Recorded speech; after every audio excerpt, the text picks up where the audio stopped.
মিরপুর আলমগীর শমশেরের নাম শুনছস? হ্যাঁ, একমাত্র বাইক নাম। কথাবার্তা কিন্তু ঠিকঠাক ভাবে কবি, নাহলে কিন্তু গাড়া পাগল মারালাম। তাহলে মারেন তো আমার থাবড়ায় ওর রেডিও ছিটচিট কমাই দিই। আর কি করবে?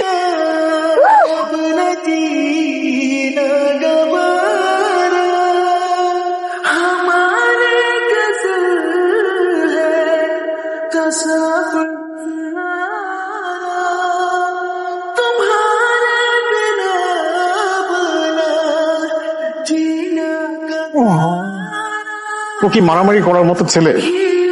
তুমি শুধু ওকে এখান থেকে বের করার ব্যবস্থা করো। আপনি জাস্ট এই আলমগীর ভাইয়ের একটা ফোন দিয়ে। আরে আলমগীর শমশের তো আমার টাকা নির্বাচন করে, আমি ওকে যা করতে বলবো তাই করবে। তুমি শুধু আমার ছেলের নামটা কিন্তু কাটানোর ব্যবস্থা করো, যা যাবার ওই মেয়ের উপর দিয়ে যাবে। থামো মুখলেস, বাইসের জন্য ঠান্ডা কিছু দিতে বলো। স্যার ওনার একটা স্টেটমেন্ট। বললাম না পরে কথা বলছি, যাবেন থেকে। নিজের চিন্তা সব রাখে, বন্ধু বান্ধবের কথা ভাবতে